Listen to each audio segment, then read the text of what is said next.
Good evening, everyone. I'll call the March meeting of the Post Falls Planning and Zoning Commission to order, and if you'll stand and join me in the Pledge of Allegiance. I pledge allegiance to the flag of the United States of America and to the republic for which it stands, one nation, under God, indivisible, with liberty and justice for all. Okay. Roll call, Kelly. Davis? Here. Kimball? Present. Ostermeyer? Here. Hampi? Here. Borders? Here. Let the record show that all commissioners are present with the exception of Mark Latham and Vicky Jo Carey, who are excused. Okay, thank you. Hillary, do we have any amendments to the agenda? No, sir, we do not. Okay. Any commission members have any amendments? Okay, we'll move on to appointment ceremonies announcements. We have some new people joining our commission this month. Nancy Hampi on the end. She's been appointed for a 4-year term. And Ray has been reappointed, Ray Kimball, for a 4-year term by the mayor and approved by the city council. So welcome. And next month we'll have another new member to introduce. Okay, we need to elect a chair and a vice chair for the commission. Anybody have any preferences? Well, I would go ahead at this time and make a motion to elect Lynn Borders as the acting chair. I would second that. Any other? Sounds like the train's coming. Hearing none, all in favor? Aye. Aye. Aye. Motion Opposed? carried. Nobody? Motion carried. Okay. Vice chair. I'd like to move that Ryan be elected vice chair. Second. Okay. Any other nominations? Hearing none, all in favor? Aye. Aye. Aye. Sounds like the train's been here. Thanks, Ray. All right. A couple of things to touch on before we move into our public hearings tonight. We have 2 public hearings on the agenda this evening. If you'd like to speak or comment on either of those projects, please fill out a comment sheet that's on the podium in the back and get it to Kelly up here at the front table before the hearing starts for that particular annexation. And I guess I'll get into as we get into the hearing, I'll get into the process so everyone knows the process. Any conflicts this evening by anybody for the agenda items? Okay, hearing none, we'll move on. Consent calendar.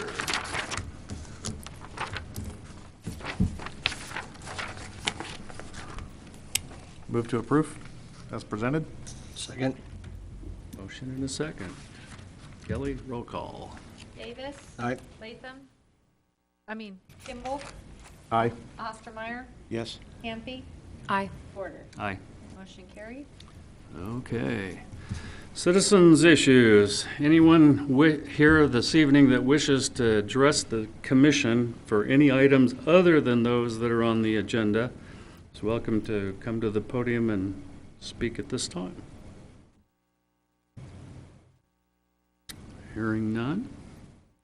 Guess we'll move. We have no unfinished business, so we are at the point of our public hearing. I want to go through, for those of you in the audience, the process that we're going to use so that everybody understands, as well as us as commissioners, the process we're going to use. We'll have an introduction for the annexation by staff. Then the applicant will have an opportunity to speak, and he'll have 15 minutes to present their case. And then we'll get a staff report from our staff representative, and then we'll ask for those who want to speak in favor to speak, those that are neutral after that, and then those that are opposed at the end of that. And then there will be a rebuttal period for the applicant to answer any questions that come up during that process, and then we'll close the hearing. And those that are wishing to speak in favor or against or neutral on those, we'll have 3 minutes time frame, and there's a clock right up front here that you'll be able to watch for your time. Okay, so that being said, we'll open the public hearing for the Jacklin annexation. A 1401, Hillary's going to present this evening. All right, good evening, Commissioners. So the item before you is the Jacklin annexation, case file A-14-01. And the applicant is the Jacklin Land Company. The representative is Frame and Smetana, and we have Jack Smetana here this evening. The requested action is to review and recommend approval of the proposed annexation and industrial zoning, and that recommendation will be made to City Council. The project location is shown here on this map. It's generally located at the southeast corner of the Beck Road and the Point Parkway interchange. Parcel information, the project size in total is over 20 acres, and that includes 1.536 acres of real property, which is owned by the Jacklin Land Company, and the additional 19 plus acres is road rights-of-way. The current land use is vacant land and road right-of-way, and the current zoning is industrial in the county.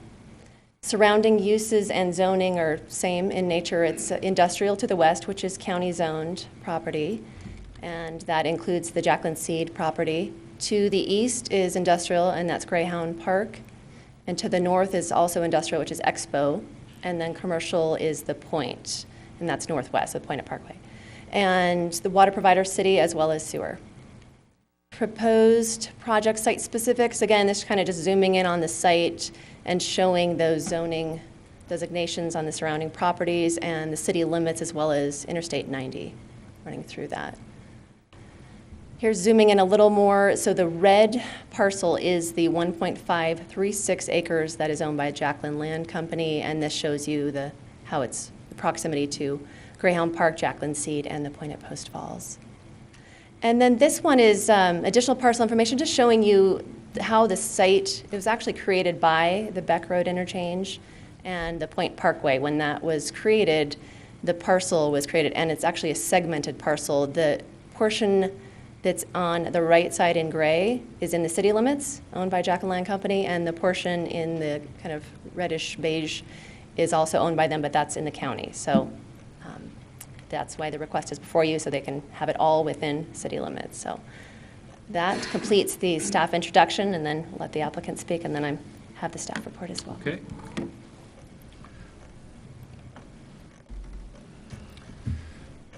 Mr. Smetana, if you'd state your name and address for the record, please. Jack Smetana with Frame and Smetana Engineers at 603 North 4th Street in Coeur d'Alene, and represent Jacklin Land Company this evening. Thank you. I'd be shocked if I used 15 minutes here. As Hillary has said, we've got a parcel of land. How do I back this up one? Oh, yeah. You guys let you do that. I don't have a license to operate that. Yeah, that's perfect. Yeah, that was good enough.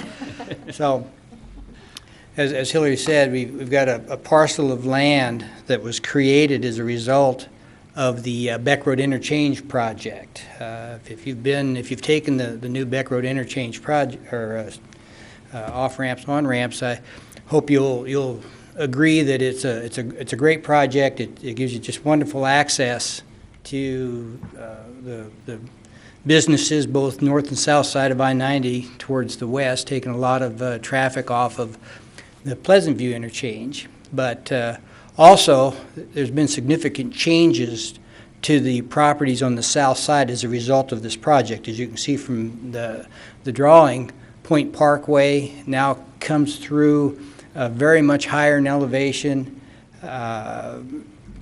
roughly the same area that the original Jacklin Seed Company entrance was, if you can recall that far back. And this 1.56 acre parcel of land is really it's kind of the northeast part of the old seed plant site. It's roughly where the old fire pond was, and there was a large trailer parking area there. The little sliver in gray, the line that divides those two, is the old city limit. Well, it's the city limit line, but the gray parcel of land is in the city as part of the Greyhound Park before Riverbend Avenue was redirected. So that's why we find ourselves with you today. And Jacklin Land desired to come forward with annexation so that it wasn't a split parcel and could be developed in the city. At the same time, city staff was working on the annexation of the newly created and adjoining right-of-way as a result of the project. So Rob Paulus and I put our heads together. Made a terrible sound, by the way, but we did that and we collaborated our efforts and combined all of our energies and created this packet that's before you today. So I certainly consider this a win-win situation. The applicant, the Jacklins, they can deal with this segregated parcel and be able to develop it in the city now, and the city can then bring in the rights of way that were a part of the project.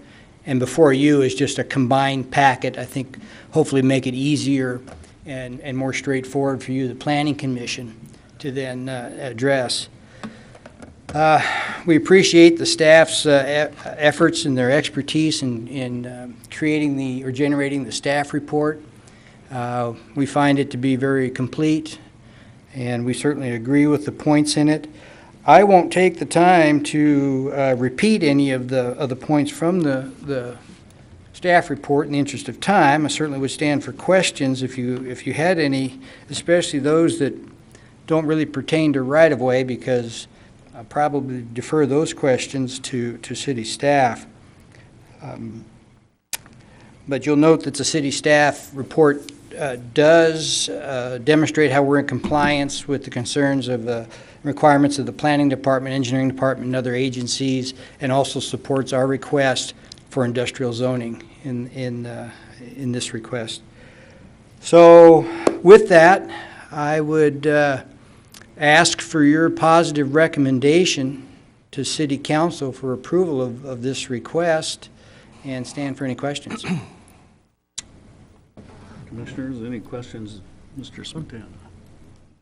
Not at this time, no. Hear any right now, Jack? Okay, well, on behalf of Jacklin Land Company and myself, we'd like to thank the Planning Commission for volunteering their time and energy to serve our community the way you do. Thank you. Thank you.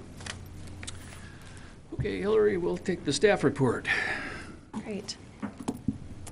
So from the Planning Division, basically the project is within the city's area, or the Post Falls area of city impact, and it is in a logical extension of the city, as you've seen on the previous exhibits. And we felt the industrial zoning is appropriate. It is consistent with the comprehensive plan and all the policies that are related to industrial zoning, and as I mentioned, the adjacent uses are industrial in nature. And we feel that the Smart Code is not the preferred zoning due to the size of the real property, the 1.53 acres, and that the rest of it is road rights-of-way, which really wouldn't be beneficial to be Smart Code zoning. From the Engineering Division, under transportation, they have indicated it will not adversely affect the transportation system, and the improvements were already constructed with the Beck Road interchange. So they're already in place, the roadway, sidewalks, curb gutter, stormwater, and roadway illumination, and they're all to city standards. Underwater reclamation, the facilities also were constructed as part of the Beck Road interchange. The necessary sewer infrastructure is already stubbed out to the site. There would be the need to use pressure sewer service until the lift station is constructed, and that the design has already been approved for that by the engineering department. Domestic water facilities were also constructed with the interchange, and domestic water is stubbed to the site. So, and as I've indicated here, all available capacity is available for water reclamation and water services. For other agency comments, we heard from the police department that they have no issues or concerns. Kootenai County did respond via email and said they have no concerns or comments to add. And then we did receive the letter after the fact, which you have copies of, from Idaho Department of Land stating that they have no concerns. So that basically completes the staff report. And as I mentioned, it is consistent with the comprehensive plan. And one thing you may notice on this presentation versus the last one, there aren't any, and also in the staff report, there aren't any findings or conclusions. The annexation, in this case, because it's not Smart Code, there's not a subdivision approval, so that's not part of it. It's just purely legislative, so it's just a reasoned decision is being asked from the Planning and Zoning Commission. I'm happy to answer any questions you might have. Questions for Hillary? No. Nancy? Fred? Don't hear any. Okay. Thank you. Okay, do we have anyone to testify in favor of? We do not. Anyone neutral on the issue? We do not. And any opposed to the issue? We do not. Okay, let me read into the record the letter from the Idaho Department of Lands, just because it was late getting in. And it says, "The Idaho Department of Lands has reviewed the application for the annexation request. Based on the documentation provided to IDL, the application will not impact endowment lands at this time. Should the application be modified during the review or approval process, IDL requests that updated application information be submitted to the MICA Supervisory Area Office for additional review." So bottom line is they have no concerns unless we change what's before us. Okay. We'll move on then, and any rebuttal, we don't have any rebuttal, obviously, we only have positive input, so we'll close that public hearing and take it to the commission. Ray? I think it makes sense. The interchange created a little island of property in the county, and it's got split zoning right now, part county zoning, part city zoning, and I think it's consistent with what's in the area. So I don't have any issues with it. Fantastic. Ryan? No, I would agree. Logical fit. Okay. Fred? No issues. No, agreed. Yeah, I think it takes care of a lot of issues that could be outstanding on the rights of ways and everything else, so I think it's just the smart thing to do for that area. All right, so what's the recommendation, or what's the pleasure of the commission? I make a motion that we accept the presentation of the annexation of the Jacklin property. Okay, I'll second that. motion and a second. Any other comments? Bill? Well, what you're doing is making a recommendation that the city council approve the annexation. So that's the essence of the motion before you. Okay. Kelly, roll call. Davis? Aye. Kimball? Yes. Ostomeyer? Yes. Hampi? Yes. Borders? Aye. Motion carried. Okay, that concludes that one. I will open the public hearing now for the Anderson annexation, A-14-02, and John's going to present. Good evening, Commissioners. John Manley, Associate Planner here with the City of Post Falls, introducing the Anderson annexation. As you see, and I apologize, the case file is A-14-02 on this slide. The applicant is CLA CDA Investments, being represented by Steve Soltis of Inc. You're being asked to review and to recommend approval to City Council for the proposed annexation and the application for conventional high-density residential, which would be the R3 zone. The project location is generally located just to the northeast of the existing Crimson King estates on 12th Avenue and about a quarter-mile east of Highway 41. More specifically, and looking at the zoning, it's the site located here with the hatch, and here's the Crimson King, and as you see, it's due east of the commercial corridor down Highway 41. Where the cursor is here, there's currently high-density residential zone properties within the Kootenai County, being a mobile home park, with the mobile home park just due north, also zoned high-density residential. To the east and south, you have lower density residential and ag uses. The project size is approximately 10 acres. The current land use is vacant agriculture. As stated, the proposed zoning is R3, high-density multifamily residential. And also as stated, you have the mobile home parks in the north, with the unincorporated areas of the Kootenai County to the south and east of low-density residential and ag. The water provider is Ross Point Water, with the sewer provider being City of Post Falls.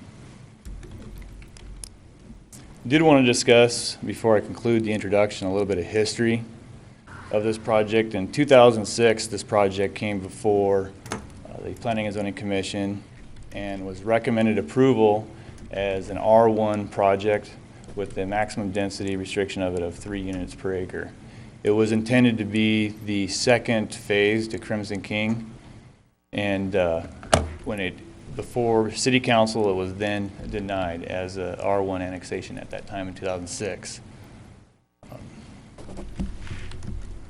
So I would conclude the introduction of this Okay. project.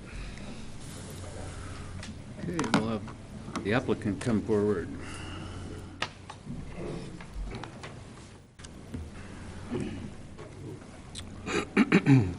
Steve, can you state your name and address for the record, please? All right, my name is Steve Soltis. I work at INC. I'm representing the applicant. Our address is 609 North Calgary Court, Suite number 7 in Post Falls. Okay, thank you.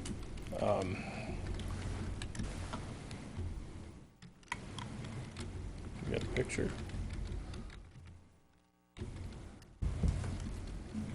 Oh. Give me just a, I'll go back to the side here. give me the slide with the, that's fine right there. That one there. Yeah, that's good. Okay. Reading through the staff report, there's not much missing here, and when that's presented, I don't expect that there's going to be too much information left to cover. Just a quick summary, the property is not quite 10 acres. It is continuous with the city limits at 12th Avenue, and it's got city services, sewer and water extended to it. It's got adequate transportation linkage to the west and to the south. And the property owner would request the annexation under an R3 zone. And you guys got any questions? I'll stand up here some more. Go ahead, Fred. So are you saying the city is providing water, or is it Ross Point Water? Well, it's Ross Point Water, Okay. but it's a public utility, yeah. There is water available. Any other questions of the applicant at this point? Not yet. All right, we'll see you in a few minutes. Thank you. John will do the staff report.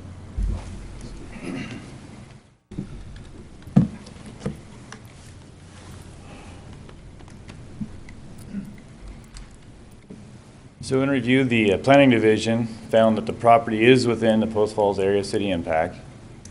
The boundary of the proposed annexation is contiguous with the city limits along the southwest boundary point. The proposed high-density residential R3 zoning designation is adjacent to a variety of zones and various land uses as discussed. Smart code zoning, in this case, was also, as in the previous, was not the preferred zoning designation for this property due to the surrounding uses. It wasn't necessarily a size one like the previous public hearing. It was more like, if you look at the current uses, is it the most appropriate, and would conventional fit with an area that's kind of fit with kind of a conventional built environment at this time? The proposed annexation is consistent with the current annexation policies found within the comprehensive plan. But with the Highway 41 corridor plan, there is some discrepancies with the proposed zoning. The Highway 41 corridor plan was initiated or completed in 2002, and in that land use map, it had designated this area for low-density residential. At that time, if you think of the picture of that area, that there was no commercial going up Highway 41. You just had a gas station and a lot of open farmland. So it seems appropriate that at that time that the low-density residential appeared to be the best fit. Going forward, the question is before you, with the commercial going up there now, is what zone is the most appropriate going forward, or at what time is should this be coming into the city. So, Hey, John? Yeah. With regards to the Highway 41 corridor plan, I did some reading through that earlier this week, and although the map kind of designates this as lower density, most of the text in the plan seemed to really champion a lot of mixed use and changing things around, and I didn't really see in there where it didn't match the text of the plan. It just didn't really quite hit the boundary on a map. Is there anything in the actual text of the plan that says, R3 isn't an appropriate zone? not that I found. I found exactly what you did, was with the map denotating this area as a low-density residential. With discussions recently, that plan is potentially going to be up for review, and I could see with the change of that commercial corridor, maybe some of the land use designations via the mapping will be modified. Okay.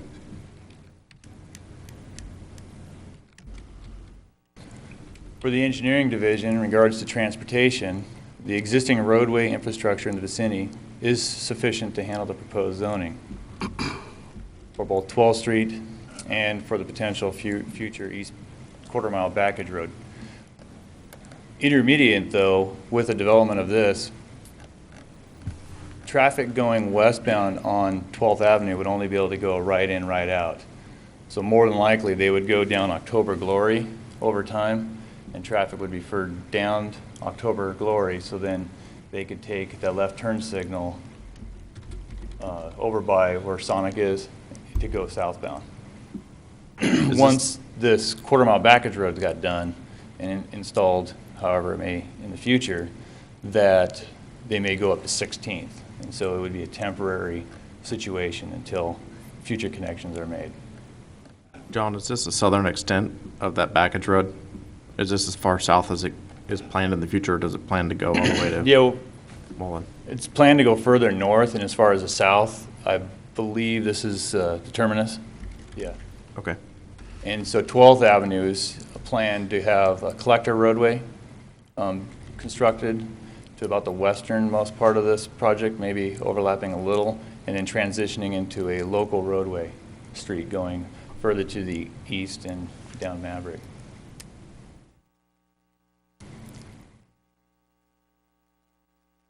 For domestic water, as stated, to be provided by Ross Point Water. And for sanitary sewer, that the city has facilities and capacity to provide service to the proposed annexation.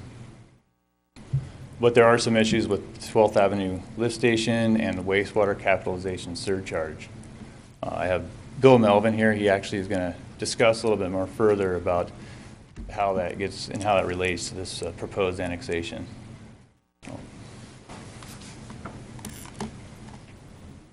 Thanks, John. Commission members, the 12th Avenue lift station currently pumps into our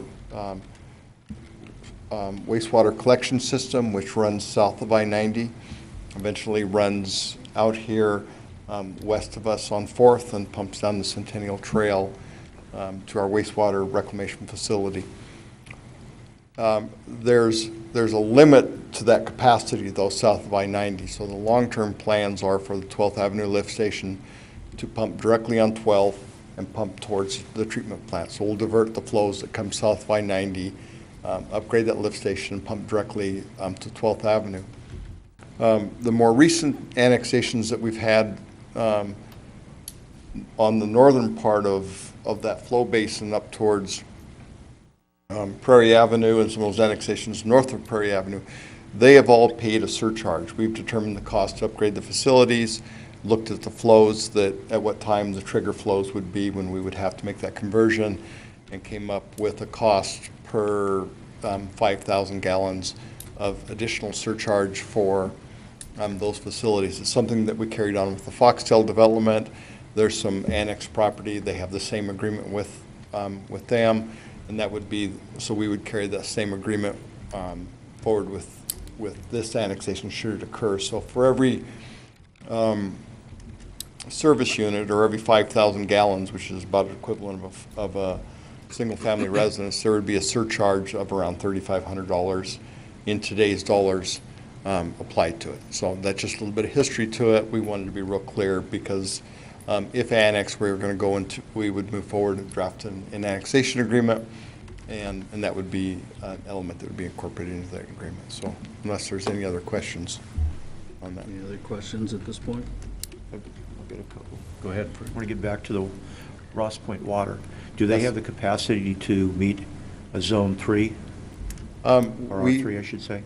Yeah, I have not heard from them. They've got a lot of capacity within that area. I haven't seen their staff report, but I know that they've got plenty of capacity within that area. Their reservoirs are up in there, and they're providing service to the Crimson King subdivision, which is immediately, just So do we have any southwest of there. letters of concern or anything from them? No, they receive a notice Okay.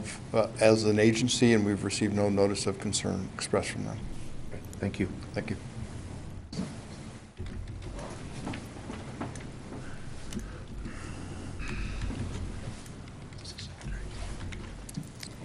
So for other agencies and comments in which we received, Post Falls Police Department and both Kootenai County Fire Department has commented they have no issues with the proposed annexation request.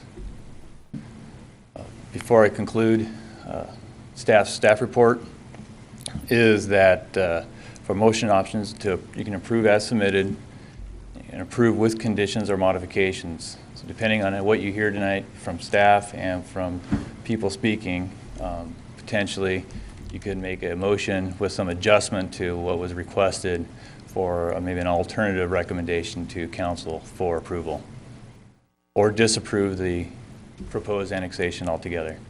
So on that, I'd conclude or stand for questions. Questions at this time? None. At this time. I Thank- do have one.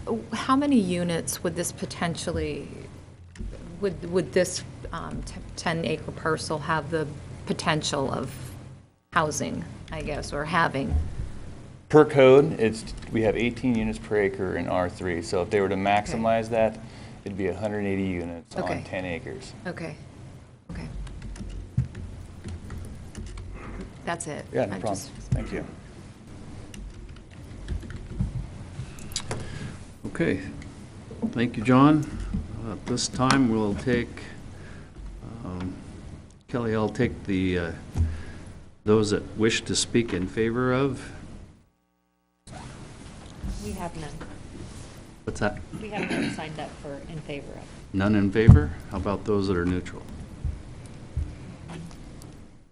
No, we don't have any. All right, we'll take those that are opposed.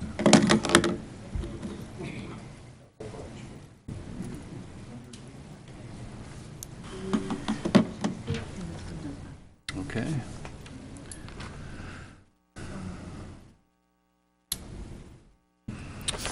All right, it looks like we have three that wish to speak and one that's opposed that does not wish to speak. So let's have Ann Eisenberg come forward. Can you bring up that map again? Yeah. Road? Yeah, we'll go back to here.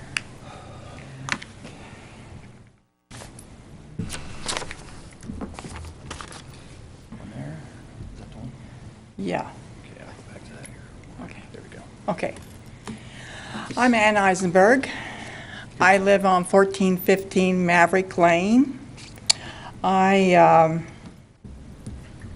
oppose this annexation, or whatever they're gonna put in there. It was for agriculture. I have almost 5 acres of land. I do not wish to have apartment buildings or whatever they're gonna put in there, because the other people that live in my area have animals. We're gonna have trouble with their children in the fence line with our animals. We're on a private road on Maverick Lane. We're already getting traffic from the trailer court, from Chateau Trailer Court, using our traffic to get on 16th Street. We have it zoned as 10 miles an hour. People have gone down there 50 miles an hour. It's a dirt road. We eat the dust. Also, the Chateau Trailer Court that's in front of where they are annexing is in the county, and you decide to put the other place in city limits, that's going to interfere with our quality of life that we choose to live there. I've been there since 1985. I've had animals there. I do not have animals there now. I had to put him down. But I also let my land, my hayfield, used for my neighbors for their horses, so I don't have a fire hazard. And I oppose this annexation. It's going to ruin our quality of life that we have wished to be there. Okay, thank you. Okay, the next one that wants to speak is Lee Wallace.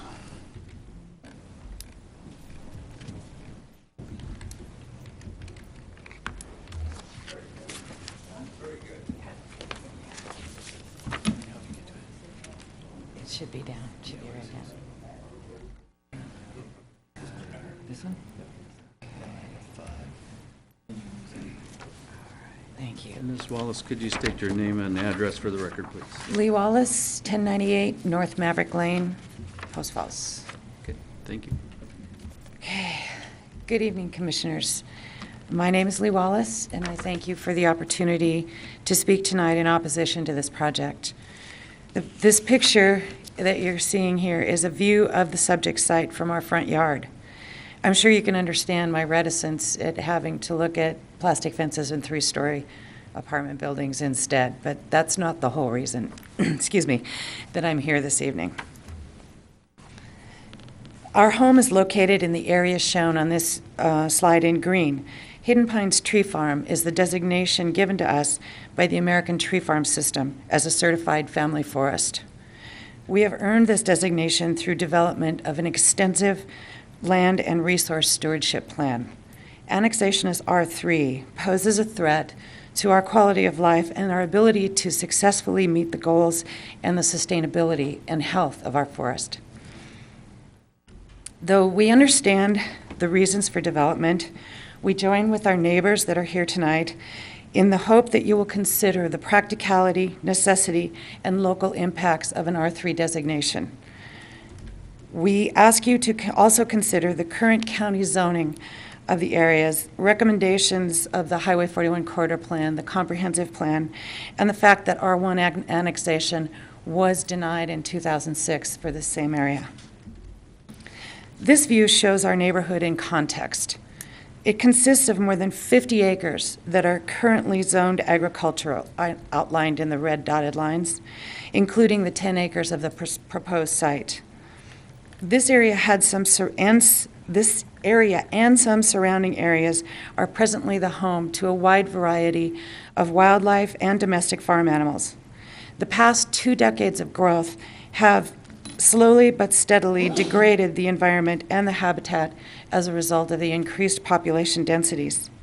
With the prospect of more than 300 vehicles on this site, vehicle traffic causes great concern on Maverick Lane and the unimproved extension of 12th Street. These sections of road are owner-maintained for resident, utility, and service access. Already, many people in the area have discovered this shortcut, avoiding the frustration of making a left-hand turn onto Highway 41 from 16th Street. Conversely, this route is a shortcut from the south to Coeur d'Alene and Hayden, avoiding Highway 41 altogether. The residents of Maverick Lane have neither the desire nor the resources and equipment to maintain a road for public use. Finally, there are no parks or play areas open to the public within walking distance. The addition of as many as 180 new living units means roughly 500 more people with a desire to enjoy the outdoors, putting our habitat and forest management plan at further risk. This neighborhood has existed in harmony with the land for decades and a high quality of life for the families that live here. If this annexation request is deemed necessary and beneficial to the overall growth plan of the City of Post Falls, it is our hope that you will concede some limitations and specify additional requirements for the development that occurs, including adequate traffic mitigation, height and density restrictions, and adequate green space, landscaping, and outdoor public recreation opportunities. Please consider all of the impacts when deciding whether to fill this panorama with 3-story apartment buildings. Thank you. Are there any questions? Not right now, thank you. Thank you. Okay, the next one to speak is John Bennett.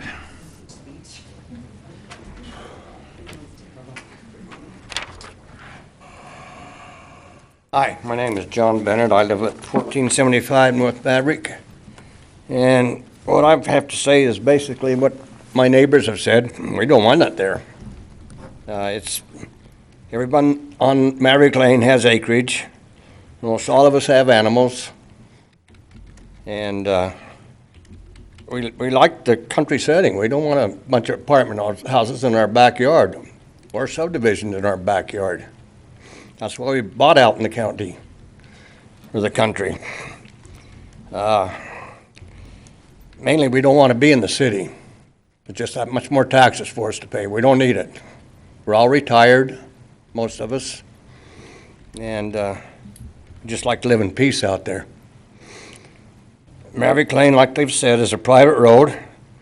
We do all the maintenance on it, snow removal, grading, dust abatement, adding gravel when needed. These people won't help with that. If you add that many more cars, what a mess it's going to be. Also, to the west of this proposed annexation is the trailer park, which is in the county. You're going to leapfrog across county land into city land. That don't make any sense at all. Why? It just doesn't make sense. I'm 100% against it. Thank you. Thank you. And then for the record, we do have Mr. Anthony Enfield that does not wish to speak, that is opposed. So that takes care of that. So I guess we'll do a rebuttal. Mr. Soltis, do you want to?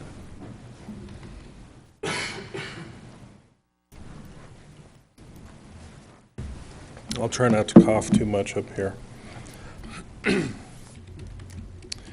Let's see, where should I start? Just a couple points of clarification.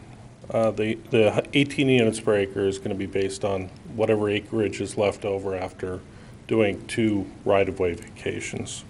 So it'll be something less than 180 units. I did have a question for Bill. Maverick Lane is a private road in county right-of-way. Is that your understanding?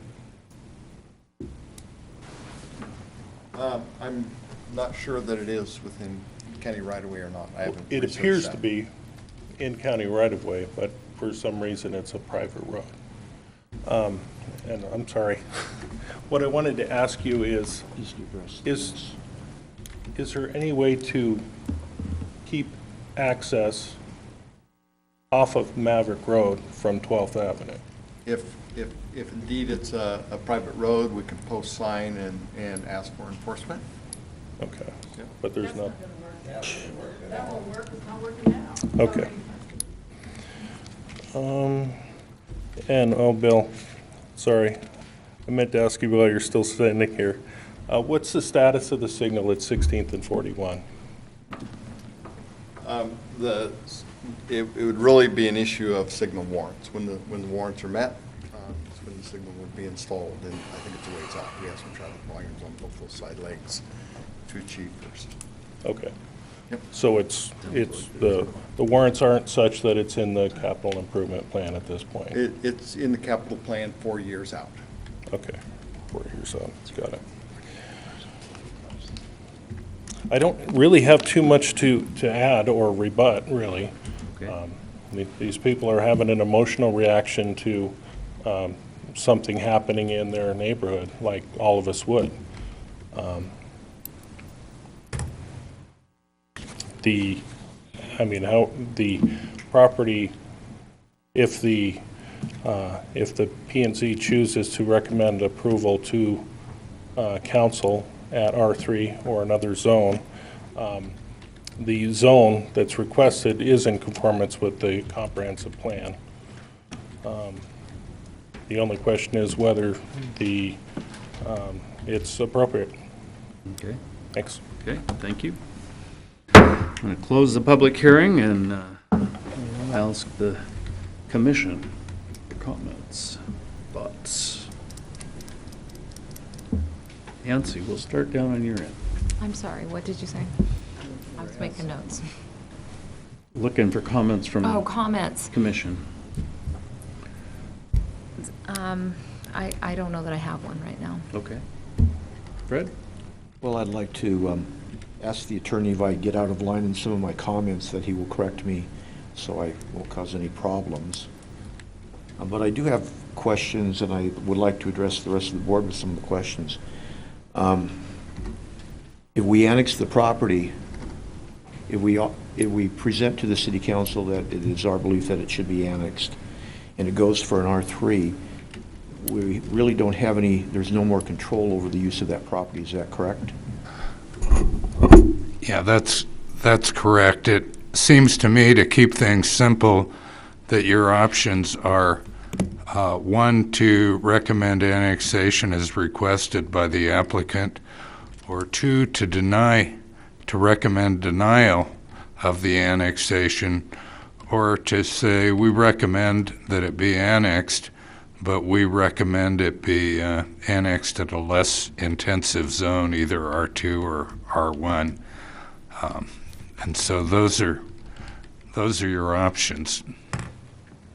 I think that keeps it simpler. I don't think it's in the commission's interest to try to say we recommend it be annexed with conditions, that it be 5 units an acre or whatever else you might think would be appropriate for the property. I think to stick with the zones that are existent is in your best interest.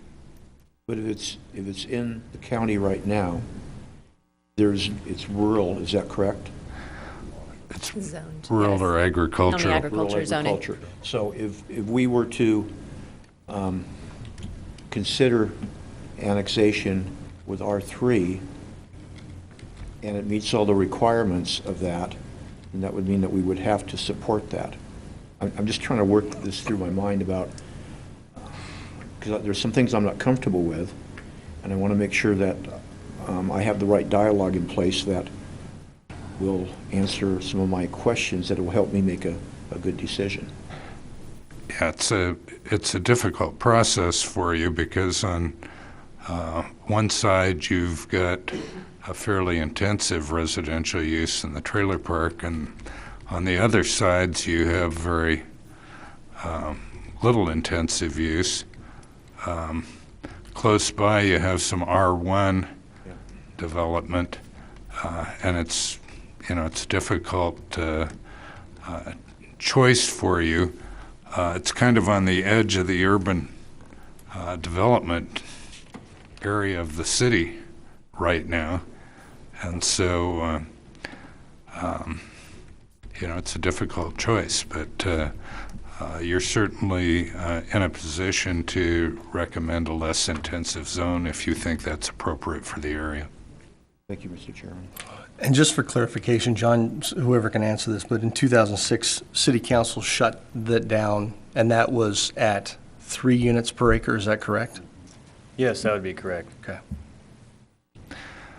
I think that goes into the philosophy that the council may have felt that it was just not ready for annexation at that time, and you have to decide if conditions are changed that might warrant annexation at this time. Right. That's right. Quick question with regards to kind of what Fred said. Now, any sort of multifamily development, would that have to have some sort of a site plan review Yes. by staff? We go through site plan review. And Correct. are there buffering requirements There from would be, well, for the, the To a- residential between them to ag land? R3. At this point in time, multifamily is considered a residential. So between residential and residential, the way our buffer yard matrix is set up currently, there would not be a buffer yard requirement. Is there a buffer yard requirement between that and ag suburban or county? No. Or there's nothing If between? if multifamily was viewed as a commercial development, then there would be a buffer yard requirement between the commercial and residential, but that's not how it's set up. And so but with ag, it's not included in our matrix. Okay. Okay, Ray, any other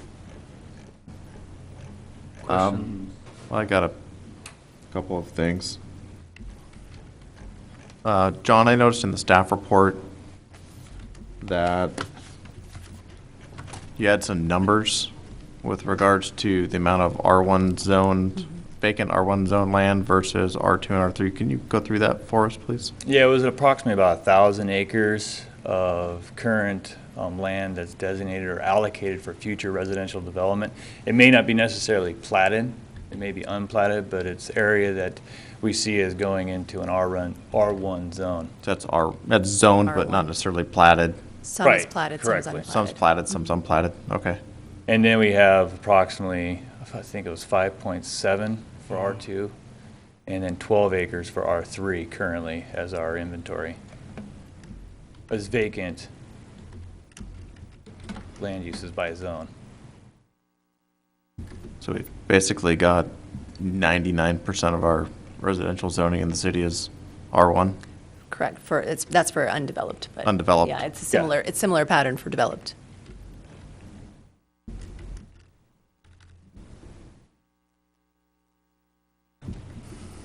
Thank you. Okay.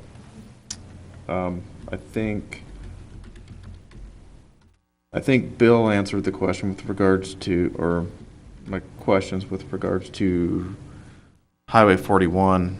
It sounds like we're gonna have the backage road. Now that's, and Bill, correct me if I'm wrong, but isn't that so that's the south leg of a backage road that will act as a kind of something to take up all the traffic from the commercial that's going to happen between there and Highway 41? Is that the idea behind it? The Highway 41 plan, one of the goals was to keep limited access on Highway 41 so it could move traffic. And so to accomplish that, we came up with both a east and west quarter mile and an east and west half mile backage roads that would run parallel so that the traffic could feed out to those north-south collector roads, because they wouldn't have so much direct access on the Highway 41. And then as well, to keep traffic moving, they limited traffic signal spacing Mullins 16th Okay. line as such. So that was the basis for that. Okay, and so eventually Maverick Road will be that second backage road then? Another quarter mile out?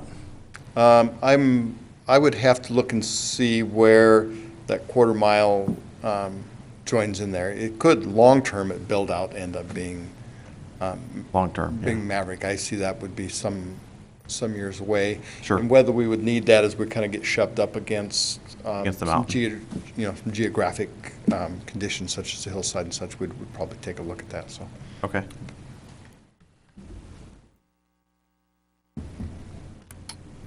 And I guess probably my last question might be for Will. I think a lot of the testimony here tonight was, the biggest concern seemed to be, one is quality of life, and two is probably traffic impact. And would it be appropriate to request the applicant to come back at the time of building permit or whatever with a traffic impact analysis to ensure that they're mitigating all of their traffic impact to, let's just say, Maverick Lane or whatever that would be? I think you can add that to your recommendation. I was trying to give you. Something, part of the annexation agreement, something like that. Is that something, Bill might want to speak to that, because we've done that for some larger projects before. I don't know, how we would include that in, maybe it is in the. annexation agreement.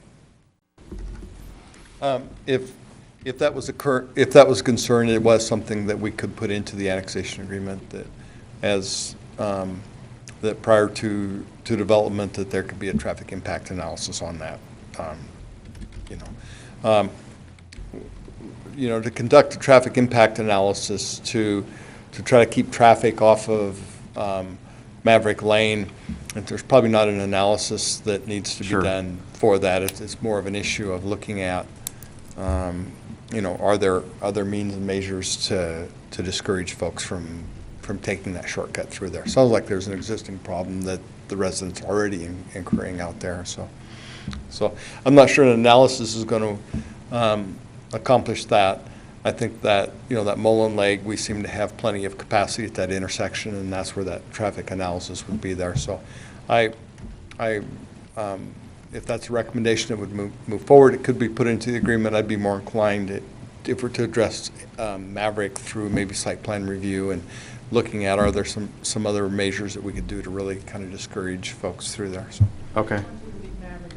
Because I guess as I kind of look through this, it seems pretty intuitive to me that a northbound or a right-hand turn going north onto Highway 41 with 2 lanes northbound is probably not the most difficult movement to make from a traffic standpoint. And leftbound turns are the hard part, which is why everyone shortcuts and goes down to Mullen, which would make sense that most people trying to shortcut a left-hand turn off of 16th onto Highway 41 would take Maverick as a shortcut.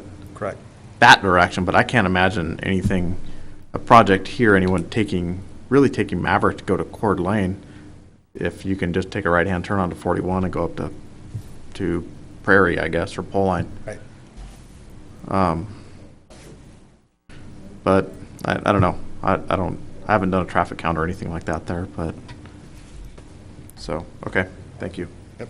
I can't hear. Maverick is a private. Yeah. Private road, that's what they, yep. Anything else, Ray? Not particularly. I think that covers my questions. Okay. Ryan? And granted, it is surrounded, obviously, with Kootenai County, surrounded high density on both sides, but I feel like we've got some major uncertainties with roads and transportation that I think needs to be addressed before we move much further. That's just that's my thought. Anything else?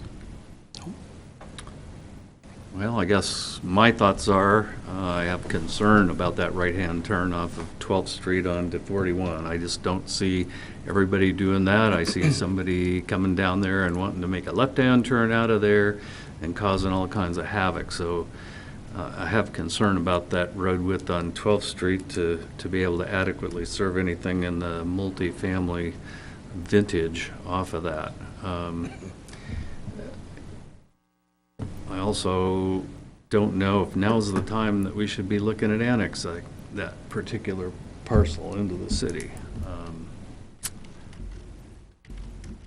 See potential for change all around there yet that may impact down the road the decision that we make tonight. So I'm not sure in my own mind that I'm thinking that now is the time to do that. Any other comments? I tend to agree with you. I tend to agree with you as well. All right. What's the commission's pleasure then?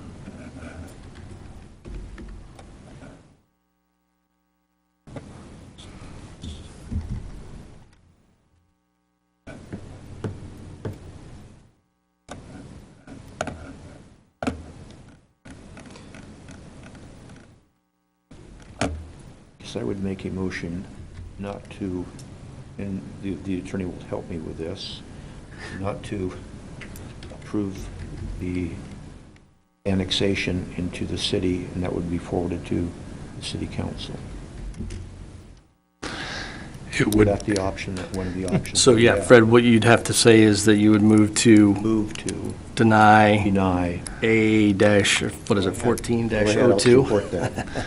Yeah, I think the problem is that if they decide to annex, they also need your view on what you recommend the zone be if they do decide to annex.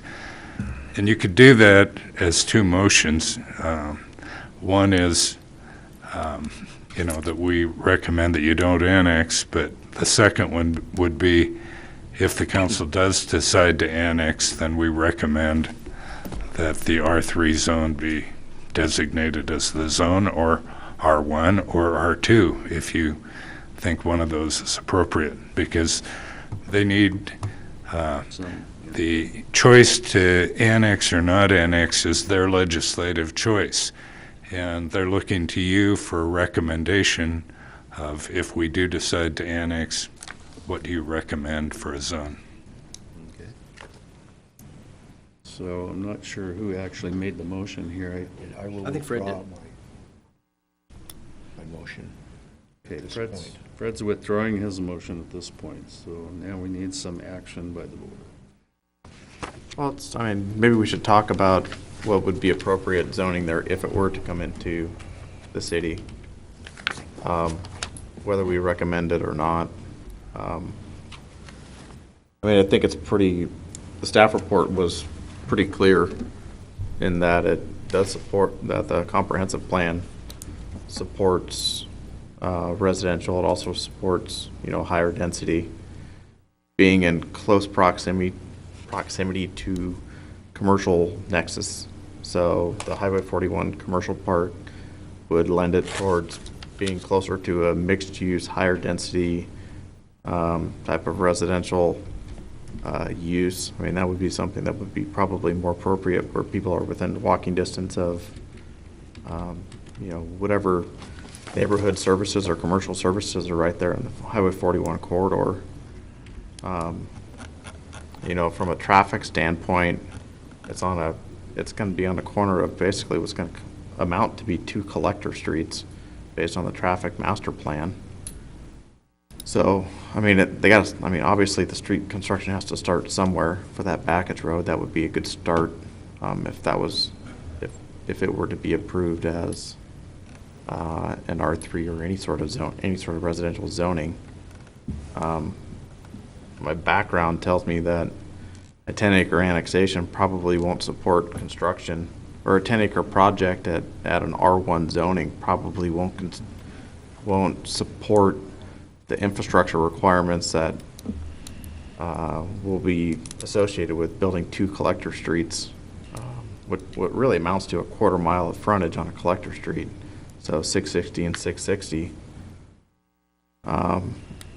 So, I guess it's my opinion that although it's on the edge of rural agricultural land, it's also within a quarter mile, or it abuts a quarter mile road from Highway 41, which is a major commercial corridor, and that it probably is an appropriate higher density zoning if we were to approve, or if we were to recommend any sort of zoning. Thoughts, Ryan? Fred? Nancy? I don't have any comments. My only thought is I don't see that anything has changed from 2006 as it relates to that, and the council was looking at R1 at that time for that particular area. So Well, and the other thing to look at is at that point in time, we didn't have the minutes from the meeting, but there was a whole lot of R1 at that time. Maybe the council's sitting there looking at it going, well, we got all this R1 out here that's not already used, and what are we doing adding more? We don't have any R3. We don't have any. well, I mean, here well, we do with Tullamore across the road now. We do that. So, Across Highway 41 on the south side. well, on a percentage basis though, on undeveloped land and what's out there and what's available, less than 1% of the city, less than 1% of the available or vacant residential land is R3. That's a really small percentage.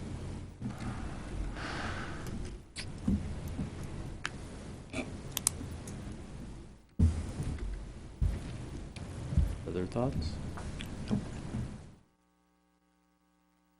Okay, we need some direction.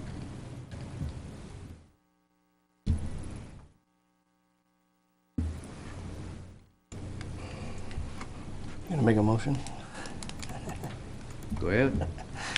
I'm still right where I was at, so I guess at this point, I would move to, obviously, move forward to city council, but to recommend from planning and zoning to deny annexation at this time on A-14-02, and move it to city council to obviously make the ultimate decision. I second. Okay, so we have a motion and a second. Let's- Davis, Aye. Kimball, No.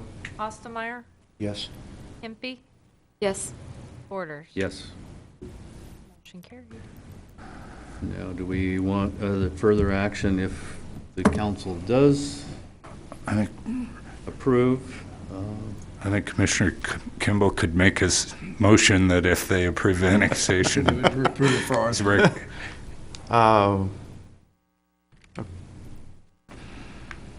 How would that motion go? I think the motion is that if the council moves forward with the annexation, the commission would recommend the following zone.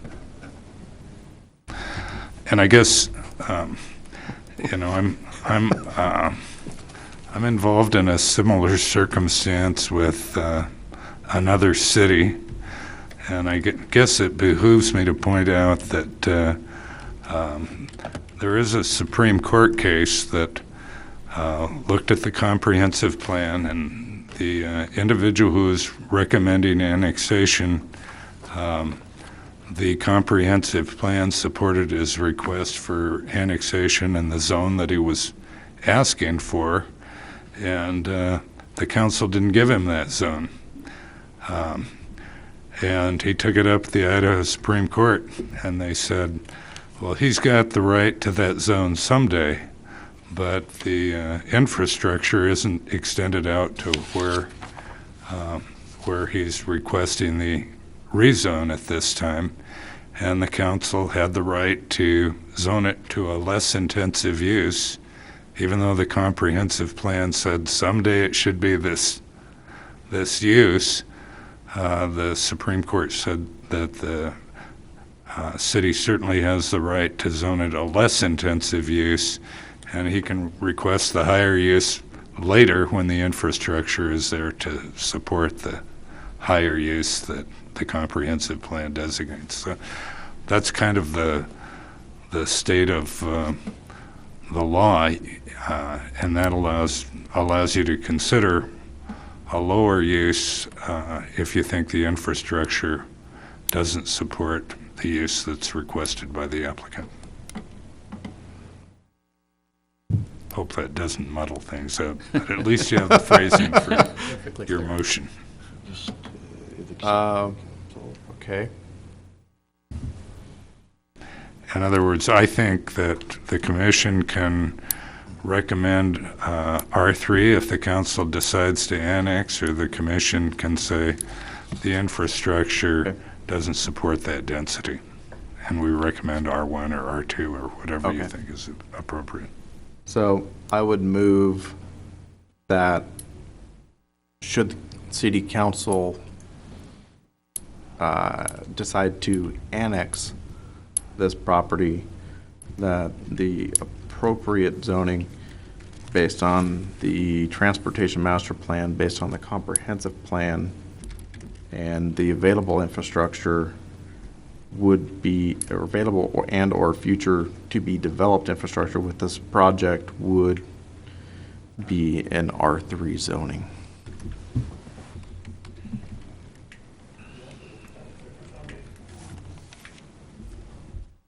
Have a second anywhere?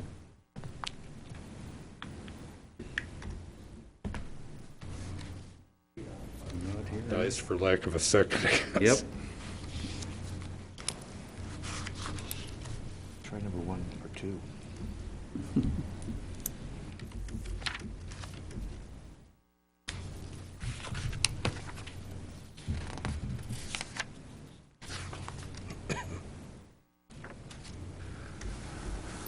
Well, it seems like you still should give some direction to the council. So if the majority of you don't think the R3 is appropriate, then the motion might be to move that something less intensive than R3 be considered. So then can we say that, basically, rather than having to say R2 or R1, that we can say something less intensive?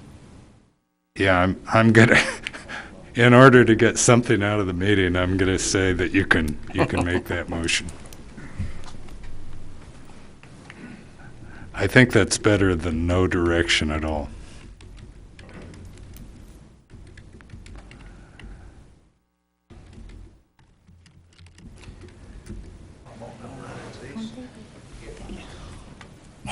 I think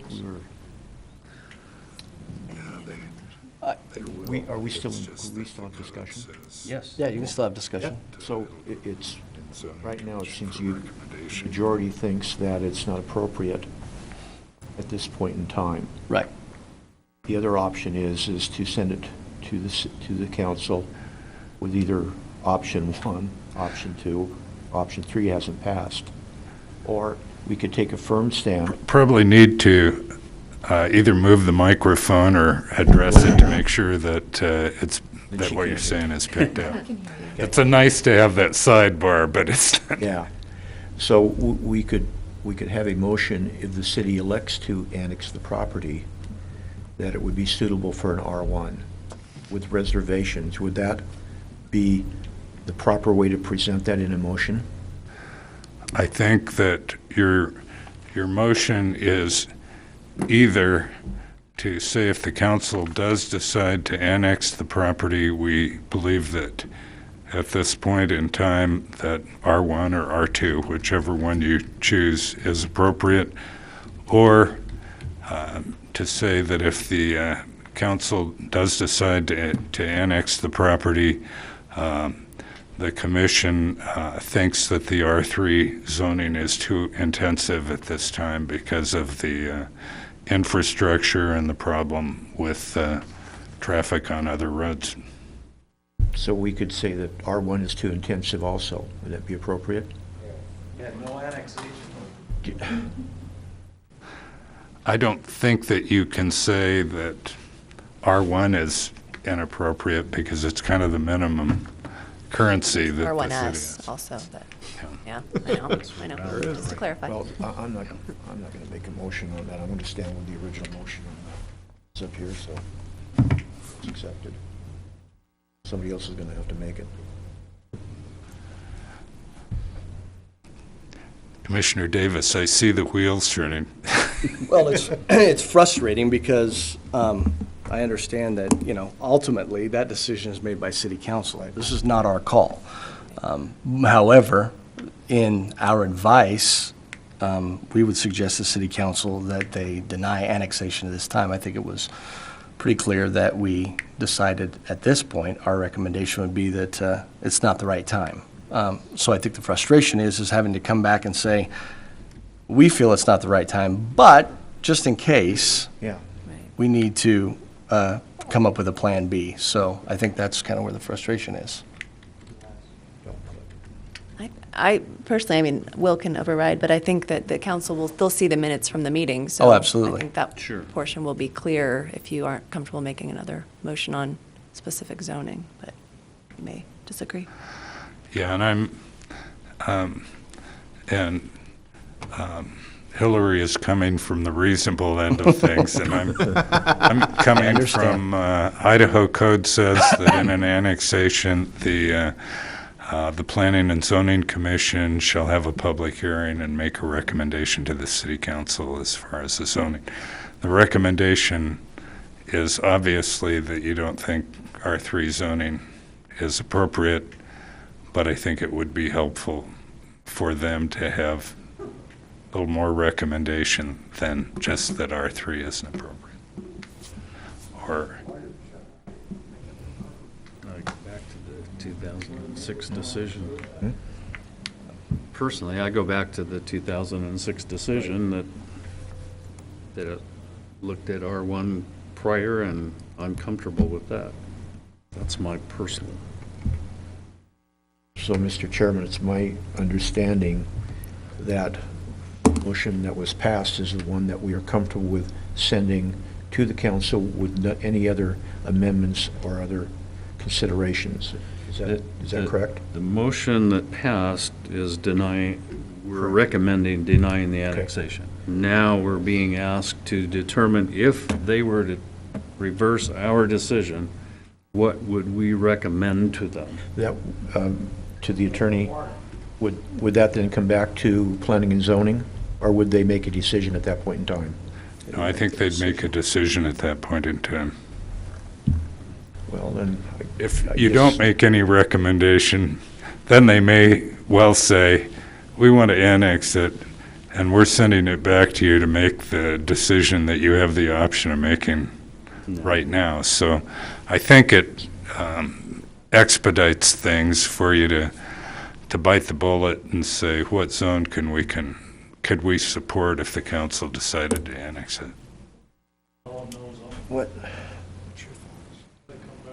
Well, I think maybe just then going with something less intense or less density or recommendation. I mean, if we have to say something, I don't know that I want to say R1 or R2 because I'm not quite familiar enough with that yet to understand what the impact would have. But I think less dense would definitely be. So is that a motion? Less dense is a motion. I believe it was. I think it is. So. Okay, so the motion is that that the commission is recommending a zone less intensive than R3. Yes. About a second. Second. All right. Roll call. Kelly? Davis? Aye. Kimball? No. Ostermeyer? No. Hampi? Aye. Borders? Aye. Motion carried.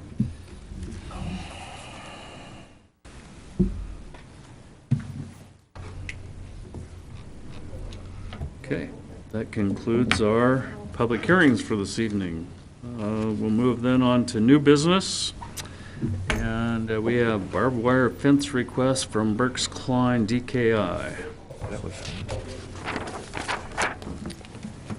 Right, so the new business item, as you mentioned, is the request for barbed wire fence at Berks Klein DKI property at 3880 West Riverbend Avenue. And they are requesting that under City Code Section 9.40.010. And I'll put the conditions of the code up on the screen.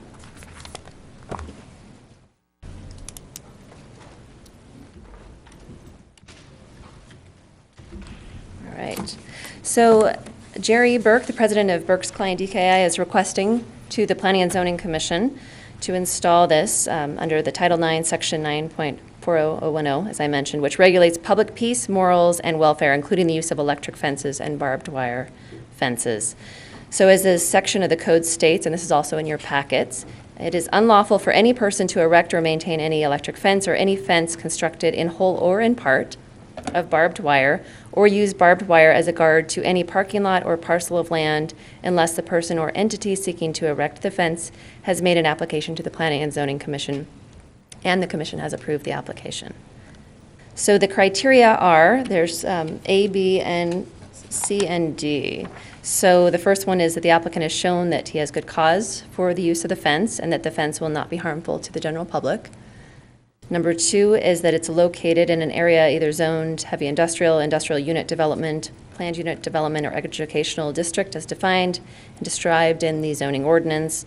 Or there are other 2 criteria under that, an area not zoned is set out in subsection B1, but contains dangerous or sensitive public facility, like an electric plant or water reservoir. Or the third is in an area zoned for agricultural or livestock use, and then only to keep livestock fenced in or out. And C, which you can still see on the screen, except in area zoned for agricultural livestock use, the fence is to be constructed in the following manner. And there are 3 conditions for that. It's located at the top of the non-barbed fence and beginning at a height of not less than 6 feet from the level of the ground. but not making the total height of the fence above 8 feet. Second one is that the barbed wire portion of the fence must be included toward the area to be protected at an angle of not less than 45 degrees. And the last is that the barbed wire portion of the fence shall not consist of more than 3 strands. And then item D is not relevant because it's related to agricultural livestock use.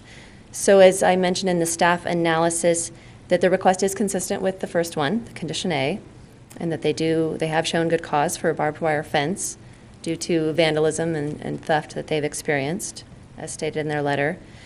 Item B, it does not necessarily meet the letter of the law, but it does meet kind of the intent of that and the tenor of the law.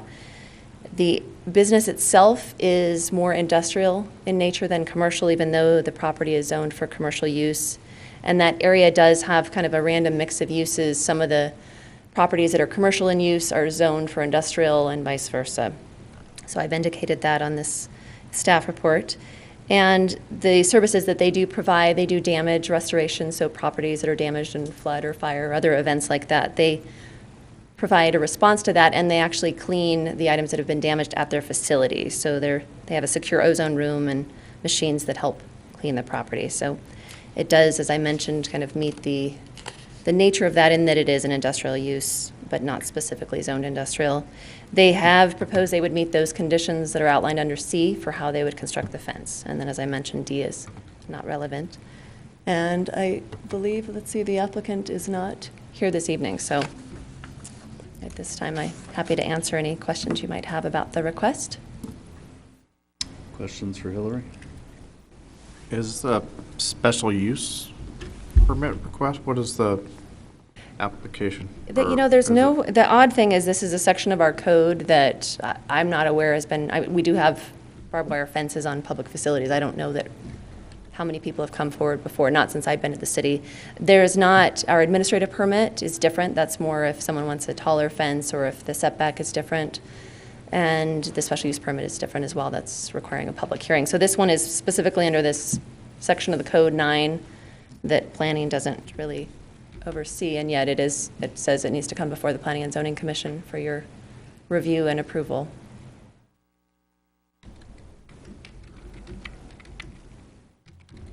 Wheels are turning. If this section said on that subsection 1, in an area either zoned or used for heavy industrial, then this would be an easier issue. But right now it says zoned for heavy industrial or the other uses. And I'm thinking that you can either approve this use with a recommendation that the section be changed, because it is a 28-year-old section that may need to be reconsidered, or you can disapprove the request but still recommend that the section be changed and brought back to you. But it sounds like staff is saying this is a reasonable use as far as the intent of the section. It just doesn't comply because it isn't zoned the right zone. So I like you to be pragmatic and think of reasonableness first, but it is technically a violation of the ordinance, and so, or inconsistent with the ordinance. So I think if you do approve it, it should also be with a recommendation that staff look at an amendment to the ordinance and bring that back to you. Go ahead, Ryan. Go ahead. Okay. Commission, what do you want? What's your pleasure here? So again, just for clarification, you said that we can, at this time, we can approve? I said that your approval would be inconsistent with the wording of the code, but that staff has said that this is a reasonable interpretation of the intent of the code. Nobody is in the audience objecting to the permits. So at this time, I would move to approve the request based under the city code 9.40.010 and recommend to staff that they make the proper changes / update / amendments to the ordinance to bring back. Second. That sounds good to me. Thank you. Have a second? Second. Davis, Aye. Kimball, Yes. Ostermeyer. Yes. Empey, Yes. Borders. Yes. Motion carried. Good. Staff comments? Yes, I did have a few comments. That back. Okay, so the first one, just I did give you guys some handouts, or Kelly passed them out this evening. The Urban Land Institute, the 10 principles for building healthy places. So you all have a copy, and there were 4 of our commissioners that actually attended that program a few weeks ago. So hopefully you guys benefited from that, but I thought that the information was really worthwhile, and it was an interesting article kind of following up on that. So I just want to make sure you had a copy of that. And one of the discussions that came out of that was that we are going to be working with the Panhandle Health District and the other panelists and Urban Land Institute to kind of look at, are there design concepts we can come up with to look at how our neighborhoods and other uses are built, to make sure that we are looking at kind of healthy principles and not something that's mandatory, but just something kind of suggestive for development projects. So we'll keep you updated as we do that. And then we did have our community development forum on the 24th of February and had a good turnout for that. It's something we do every couple years, sometimes annually, but sometimes every couple years, just to kind of get a pulse from the building community and the engineers and find out how we're doing and if they have other suggestions for how we can continue to improve our services, and also to give them an update on what's been going on at the city level. One thing we did get some feedback from them on was looking at Title 18, so the zoning code, and also Smart Code, Title 18A, and their thoughts on working toward a merger of that. And they were supportive. They understood it's going to be a big effort, but they were supportive and offered that they did, like everyone else, and like at our joint workshop with City Council, they felt that there are pros and cons to both the PUD process and Smart Code, so they supported us looking at that. So, and I didn't know too if the Planning and Zoning Commission, if you'd like to schedule workshops, or if you'd rather have staff start moving ahead. One thing staff is going to be doing is starting to look at a work plan for how we would ultimately merge those two. One thought that staff discussed recently, because we have majority of projects are actually planned unit development projects, so there could be some value in amending that section of Title 18 before we overhaul the whole zoning code process. So just one thought, wanted to get input from you. You don't have to get it tonight, but just to think about that, or if you do have comments on that this evening. So that's one thing. And then the other thing was I also forwarded the email on that webinar, and there's a webinar tomorrow that may or may not be of interest to you, the Community Builders webinar on community preference that's done by the Sonoran Institute. So just wanted to remind you of that as well. And it's kind of talking about some of the same things in terms of the healthy community and different uses. Okay. Feedback for Hillary. Thanks for the invitation. It was educational, learned a lot. Good. Did a good job. Thank you. Great. Thank you. Okay. That's all I have. Okay. Thank you. Commission comments? Any? Again, Nancy, welcome. Thank you. I guess I'd like to add something to the staff report if I could. Sure. And that would be just kind of a reminder of what your job is and some pitfalls to avoid. And you've got one new member, so be a new explanation for her. But when you get your agenda for these meetings, your job is to go through the things in the agenda, and I recommend that you jot down ideas that you have about things and questions that you're going to have for staff. And there continues to, with planning and zoning commissions and city council, there continues to be a problem on matters that are coming before you that have public hearings that are quasi-judicial in nature. And when you have a quasi-judicial hearing, and this wasn't one of them tonight because annexations don't qualify, but a rezone or a subdivision approval or a CUP or a variance would.